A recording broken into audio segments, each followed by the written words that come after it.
Maybe also maybe delve into how a quantity surveyor is going getting a quantity surveyor on your team is going to assist you as the client to be part of the project.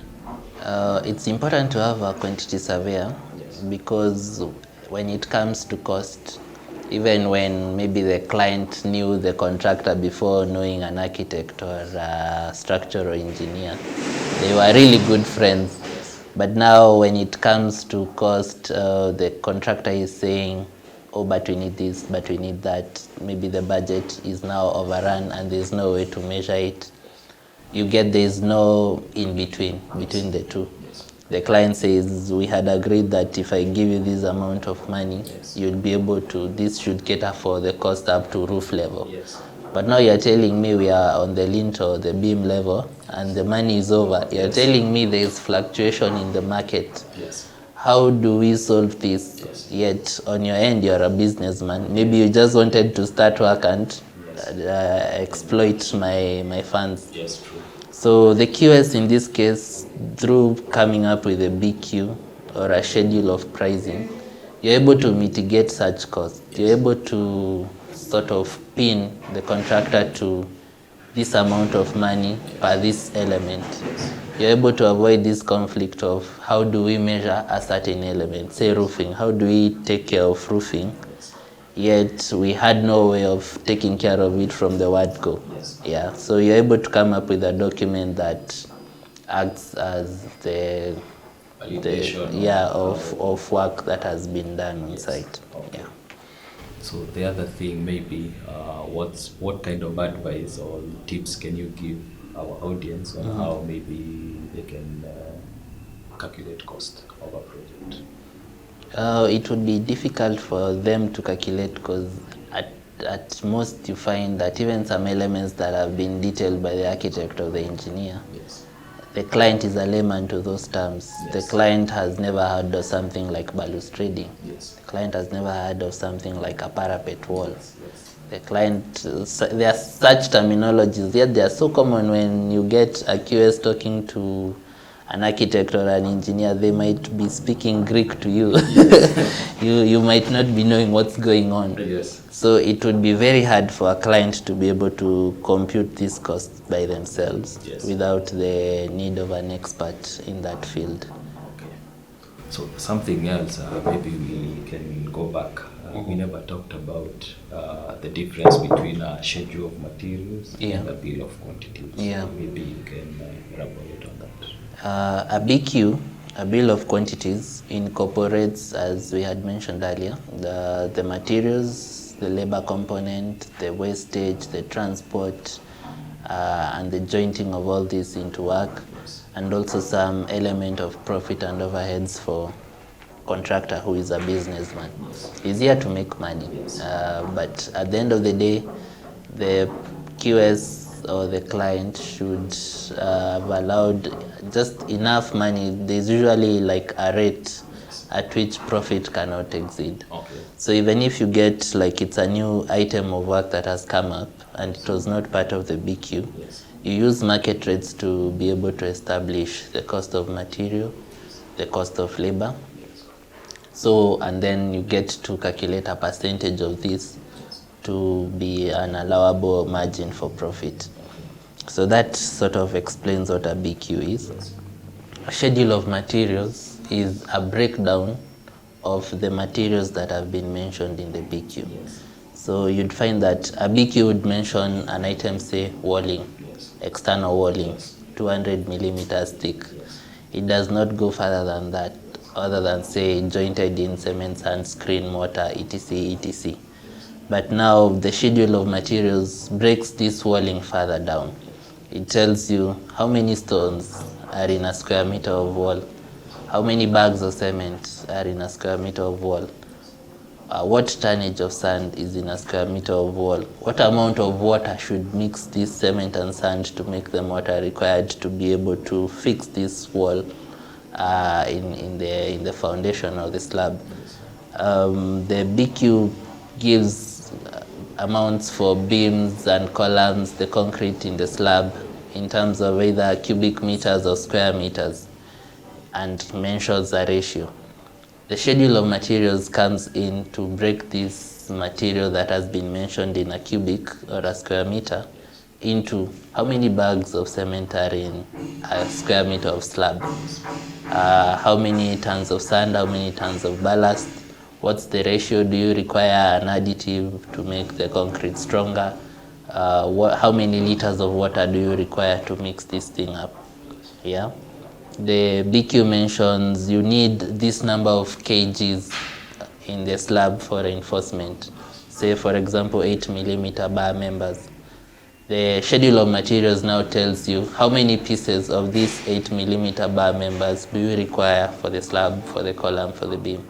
So the schedule of materials is just a further breakdown of the bills of quantities. Yeah.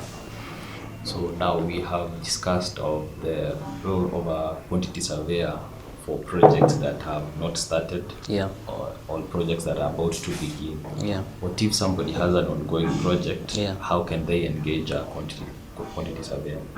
You could be engaged in the element of, you'll have to first agree on what kind of document you'll be using. Yes. To be able to gauge where the project has gone to. Yes, also now the valuation and Yeah. You should be able now to see what kind of agreement did they enter into. Did the contractor provide a schedule of materials? Yes. And who's controlling these costs? Okay. So from that angle, you're able to now see how do you engage the contractor to know this is where you've reached with amount of work done. Yes. And this is the amount pending. Yes. And you're able to come up with a cost plan. Yes. Yeah. Okay, so you have come up with a cost plan. Then what if now maybe the client wants to engage you after the project is complete? After the project is complete, Yes. Maybe they had some discrepancies on the final payment, something of the sort. How can you assist? you can only be able to assist when you come up now with a BQ. Yes. In a process called fair evaluation. Okay. You come up with a BQ Yes. that measures the works done. Yes. So you're able to quantify the quantities. Yes. When it comes to pricing, Yes. you have now to check the market rates. Yes. Yeah, so it's usually comes to look like the contractor would want to claim more because there was no original BQ. Yes. But now the process of fair evaluation is you are buying these materials this much. Yes.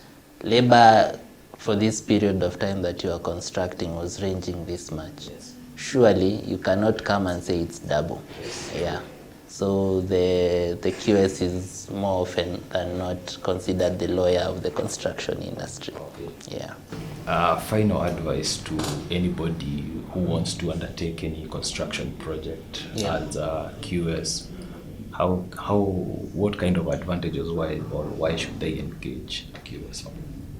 From the onset, before the architect has finished the design, or once the architect has finished the design, Yes. as well as the structural engineer has done their drawings for strengthening the project, Yes. you'd find that it is important to understand the cost from that stage before even going on site and starting construction. Planning purposes. Yeah, planning purposes. Also, you'd find that maybe the client thought that my project is a small project, it will only cost me 2 million. Yes. Then you're here given a schedule of cost, Yes. the BQ that adds up to maybe 4 million Yes. or 5 or 6 Yes. or whatever number. Yes. It is surpassing whatever budget that you had in mind, Yes.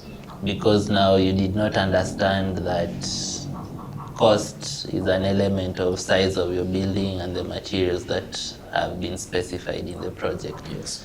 So once you've gotten all that, and after the shock of knowing that the amount of money that will not be sufficient to finish your project, Yes.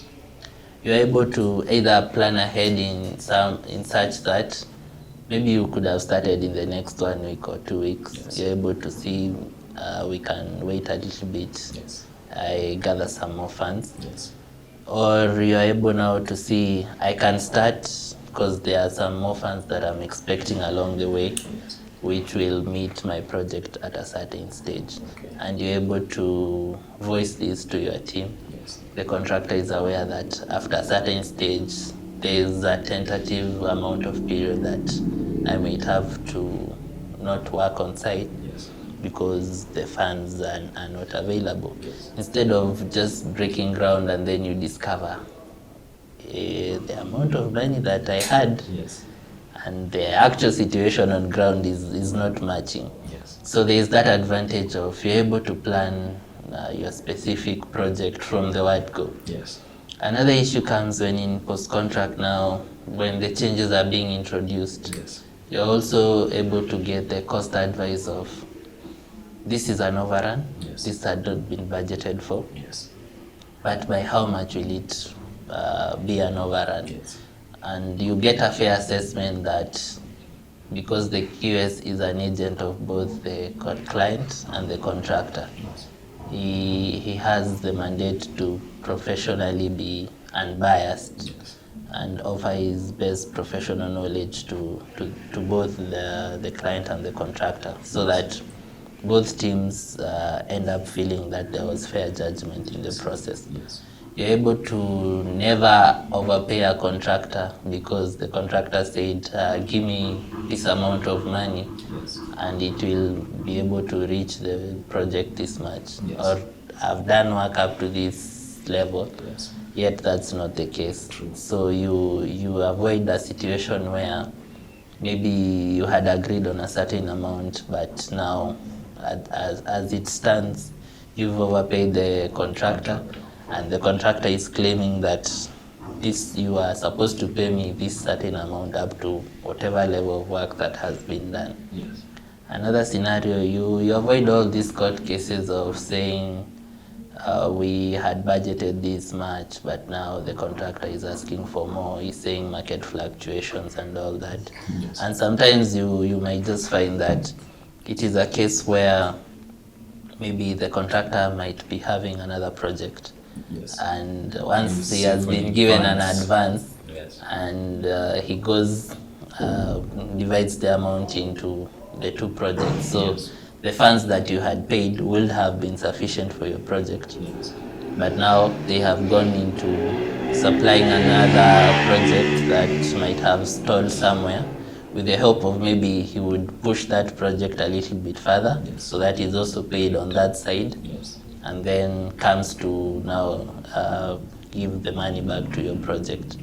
So you're able now to get those advantages of, at any one point you get the advice before there are cost overruns, you get advice if there are cost savings in the project. You get to know how much money should I pay my contractor at every specific level that you agreed that we will be paying you monthly. So every month the QS prepares a report which is called the valuation. You're able now to see, okay, so my project has reached here, this is the amount of money I need to pay.